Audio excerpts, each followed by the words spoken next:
కాంగ్రెస్ ప్రభుత్వ విధానంపై MLA Madhavaram Krishnarao fire అయ్యారు.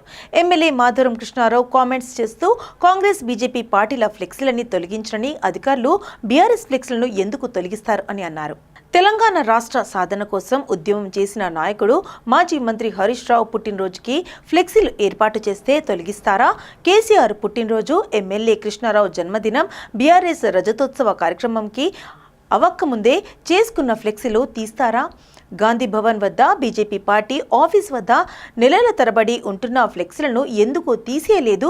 బీఆర్ఎస్ భవన్ ముందు ఉన్న ఫ్లెక్సీలు ఎందుకు తొలగించారు అని బీఆర్ఎస్ పార్టీ నాయకులను ఫ్లెక్సీలను చూస్తే కాంగ్రెస్ పార్టీకి వణుకు పుడుతుందని అన్నారు.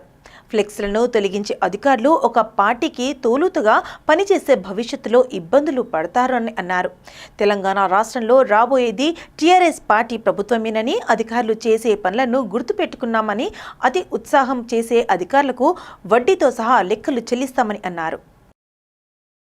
కాంగ్రెస్ పార్టీ అధికారం వచ్చిన తర్వాత ఎవరినైనా బర్త్డేలు కానీ ఏమైనా ఫంక్షన్స్ అయినా, సీఎం గారి వచ్చినా, మంత్రులు వచ్చినా, అలా కాంగ్రెస్ పార్టీ ఎమ్మెల్యేలు వచ్చినా, బీజేపీకి సంబంధించిన ఎమ్మెల్యేలు, ఎంపీలు, మంత్రులు వచ్చినా బ్యానర్లు మాత్రం తీయటం లేదు.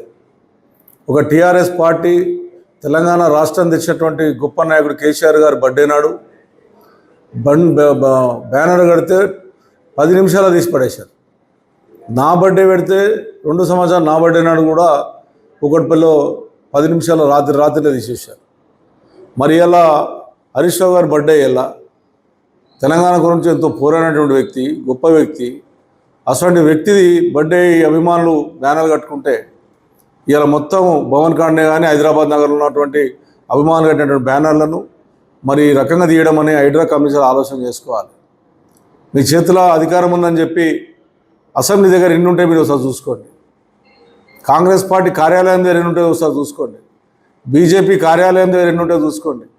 మీరు చోటపై బడాబాయి ఏమో ఉంటాయి, మా ఏమో తీయడం అనేది ప్రజాస్వామ్యం మంచిది కాదు. హైడ్రా కమిషనర్ గారు మీరు ఒకసారి ఆలోచన చేయండి. ఇది చాలాసార్లు చెప్పి చూసాం మేము, ఇది మంచిది కాదు. అందరికీ ఒక న్యాయం చేయాలి తప్ప మీరు ఒక పార్టీకి ఒక న్యాయం, ఒక పార్టీకి ఒక న్యాయం చేయడం అనేది దుర్మార్గమైన విషయం. ఇలా నిజంగా అటువంటి గొప్ప నాయకుని బ్యానర్లు చింపడం అనేది ఇది తెలంగాణ రాష్ట్రాన్ని అవమానించినట్టు. అందరికీ ఒక న్యాయం ఉన్నప్పుడు మాకా న్యాయం ఇవ్వాలి తప్ప మా బ్యానర్లు చూస్తే 20 పనులు తీయడం. కుక్కట్పల్లిలో కానీ హైదరాబాద్ నగరంలో కానీ ఎక్కడ కూడా వేరే వాళ్ళ సొంత మనసులో ఉంటే బ్యానర్ తీయట్లేదు. టీఆర్ఎస్ పార్టీ జెండా కనబడితే తీస్తూ ఉన్నారు. ఇది మూల్యం చెల్లించే తప్పదు. మీకు ఫ్యూచర్లో ఖచ్చితంగా మీరు ఈ రకంగా పోతూ ఉంటే ఆఫీసర్లు అనేర్లు వాళ్ళు రాష్ట్రానికి ప్రజల పక్షాన్ని నిలబడాలి తప్ప కాంగ్రెస్ పార్టీ కండవలేసుకునే విధంగా, బీజేపీ కండవలేసుకునే విధంగా అధికారులు చేస్తే వచ్చేది మా ప్రభుత్వం. మీకు తగినటువంటి శాస్త్రం జరుగుతుంది. ఆఫీసర్లు ఆలోచన చేసుకొని చెప్పి తెలియజేస్తాం.